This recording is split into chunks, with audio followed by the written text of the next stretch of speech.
Épisode 7, la table raconte l'invisible. Ça y est, on y est.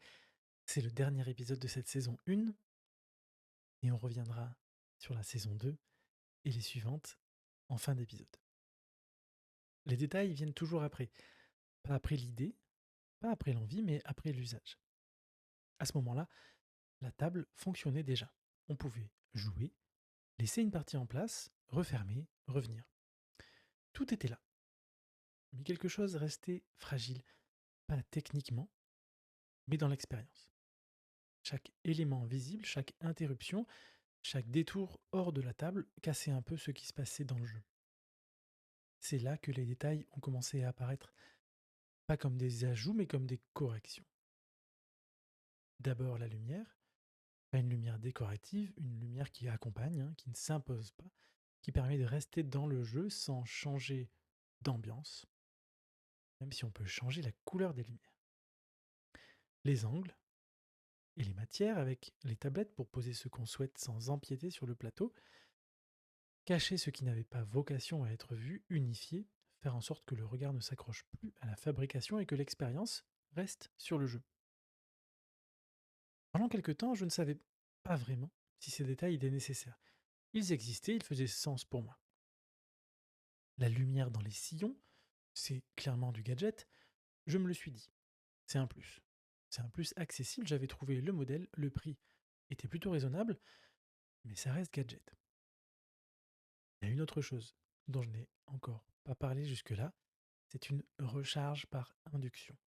Alors ça, c'était encore plus gadget et plus complexe à réaliser.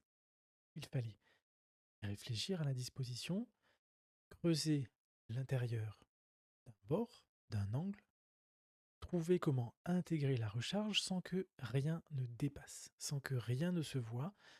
J'en avais pour des heures. Mais j'avais du temps et j'avais l'envie. Alors je me suis souvenu d'un adage que j'aime bien. Quand il y a un doute, il n'y a pas de doute. Mon esprit tendait vers ça. Alors j'y suis allé. C'est un soir très ordinaire qui m'a montré que tout ça, c'était pas du gadget. Des amis sont venus à la maison. Je n'avais rien dit du projet de la table, ils ne savaient pas. On avait l'habitude de jouer à Terraforming Mars ensemble depuis des années. Et ce soir-là, il était 22h, 22h30. On venait de finir de manger. L'idée était là. Tout le monde savait qu'on avait envie de faire une partie de Terraforming Mars. Mais il était tard. Tout le monde le sentait. Il fallait installer le jeu, se remettre dedans, dans les règles, commencer à 23h15, 23h20, 2 heures, 2 heures et demie de partie à 4 joueurs. On a des enfants. Le lendemain, on va se lever tôt, peut-être la nuit. Bon, clairement, mauvaise idée. Mais j'avais prévu le coup. Le jeu était déjà installé sous les panneaux, dans la table. J'ai débarrassé, comme on débarrasse une table après un repas, naturellement, sans rien expliquer. J'ai demandé s'ils voulaient jouer. L'un d'eux a répondu: Bah, se faire tard, il faut tout installer. Ma compagne a souri. Tu leur as pas dit? Ils sont pas au courant? Alors ils m'ont regardé. Au courant de quoi? J'avais allumé les LED avant qu'ils entrent dans la pièce, discrètement, sans que personne ne voie que des LED étaient éclairés à l'intérieur, et j'ai ouvert les panneaux. La table était donc déjà éclairée, le jeu était déjà installé. Et là, il y a eu un silence. Pas de politesse, mais le vrai silence. Celui qui vient avant les questions. Euh, Comment t'as fait ça? Mais depuis quand? Qu'est-ce que c'est? Alors évidemment, j'ai pas tout expliqué ce soir-là, il était tard, et il y avait quand même une partie à jouer. Pour l'anecdote, on a joué 1 heure à 4 joueurs. Terraforming Mars, clairement, ça n'arrive jamais. Et du coup, on s'est quand même pas de coucher trop tard. La table avait fait ce qu'elle devait faire. Impressionner un petit peu, mais surtout permettre de pouvoir jouer sans devoir tout installer. Et c'est un autre jour, encore plus simple, qui m'a montré quelque chose de différent. Un ami vient jouer. Il découvre la table. On s'installe. la partie commence et à un moment, il me demande si j'ai un chargeur pour son téléphone. Rien de particulier.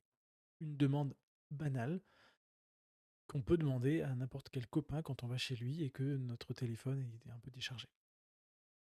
Au lieu de chercher un câble, une prise, de se lever, de sortir du jeu, j'ai pris son téléphone, je l'ai posé sur le bord que j'avais créé à un endroit précis. Et là, il se recharge. Et là, c'est la même réaction qu'avec mes amis. Il y a un arrêt, déjà parce que je lui prends le téléphone dans les mains et je le pose sur la table. Il me regardait avec un air un peu ahuri de enfin, je veux bien que tu le charges, du coup, mon téléphone. Et puis, quand il a vu que le téléphone se chargeait, il y a eu un waouh spontané. Évidemment parce que le téléphone charge, mais surtout parce qu'il charge ici, sans câble apparent, sans geste particulier, sans rien de visible.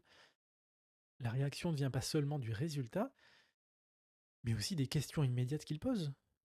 Attends, mais comment ça marche? Où est-ce que c'est caché? Alors le regard cherche, je lui montre le dispositif, les mains passent sur la table, mais il n'y a pas grand-chose à voir. Ce qui étonne, hormis un peu la technologie, qui est quand même sympa, c'est surtout qu'elle soit là, en fait, cette technologie, sans prendre de place, sans être vue et sans être su. Et la partie a continué. On n'est pas sorti du jeu, mis à part pour cet instant technique de comment j'ai construit tout ça. La recharge, la lumière, les tablettes autour de la table. Tout ça, ça n'ajoute rien au jeu lui-même. Mais l'immersion qui s'installe empêche ce qui pourrait l'interrompre. Rien n'est devenu superflu. Les verres ont leur place sur les tablettes. Les cartes aussi. Les objets du quotidien ne viennent plus parasiter l'espace du jeu, dont on a déjà parlé dans un épisode précédent. Tout fait corps, tout fait sens. Ceux qui jouent autour de la table ne voient pas les détails. Ils ressentent la table. Rien ne dépasse. Les rebords ne cisaillent pas les avant-bras, pas plus que ça. Les bords sont là, sans qu'on les remarque. Les tablettes. Le cuir rappelle le tapis. Les tablettes accueillent tout ce qu'on y pose. Ce n'est pas tant la beauté de la table qu'il mentionne en premier, c'est surtout le confort et c'est l'évidence. La table, elle est comme si elle avait toujours été comme ça. Comme si elle n'avait jamais été construite. Et c'est ça l'invisible. C'est pas tant ce qu'on cache, c'est ce qu'on ne cherche plus. Ces détails ne rendent pas la table plus impressionnante. Ils la rendent plus juste. Quand ils fonctionnent, on les oublie. Et quand on les oublie, c'est que la table fait exactement ce qu'elle doit faire. Désormais, cette table, elle vit. Pas seulement ici. Pas seulement entre les murs de ma maison. Elle vit en direct. Sur Instagram, sur YouTube, sur Twitch. Des gens que je ne connais pas regardent le plateau, regardent comment la table est construite, posent des questions, découvrent comment elle respire, comment elle accueille, comment elle permet. Et c'est pas la même chose que d'être autour d'elle, c'est certain. Mais c'est une façon d'y être quand même. Avant de fermer, de clôturer cette saison 1, une chose ou deux importante.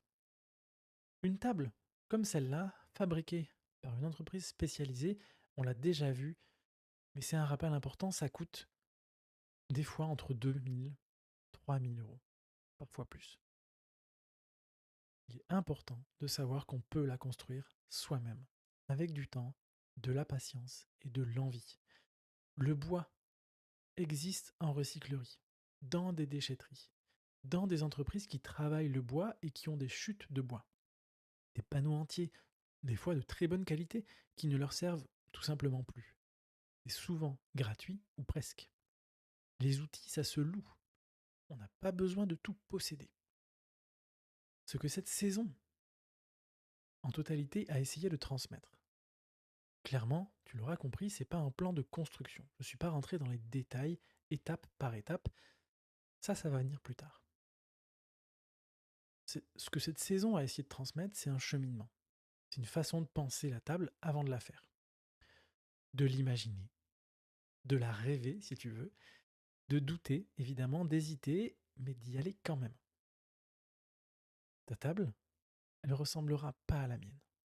Elle ne doit pas forcément ressembler à la mienne. Même si tu adores ma table, ok, fais exactement la même. Tu feras tes propres choix. Des tablettes ou pas, des bords larges, des bords étroits, de la lumière ou non, une recharge ou pas du tout parce que tu trouves ça beaucoup trop gadget, une tour à dés alors que moi j'en ai pas. Mais elle sera la tienne. Et ça, personnellement, je trouve que ça n'a pas de prix. Cette saison s'arrête ici. 7 épisodes en tout pour parler de la table. Une table pensée, construite et racontée. La saison 2 ira ailleurs, très certainement plus près des faits. Des choix techniques, des matériaux, des erreurs et des ajustements. En version podcast ou en vidéo, je ne sais pas encore, mais ça, je le saurai avant toi. Et peut-être un jour, en saison 3, on parlera des jeux eux-mêmes. La table aura raconté la table. En saison 3, la table racontera les jeux, les familles de jeux, ceux qui les créent, les illustrateurs, les éditeurs, les auteurs, de ceux qu'on ne voit pas quand on achète et quand on ouvre une boîte. La table raconte, et il y a encore beaucoup à raconter. Tu peux rester, la table est là, elle reste ouverte.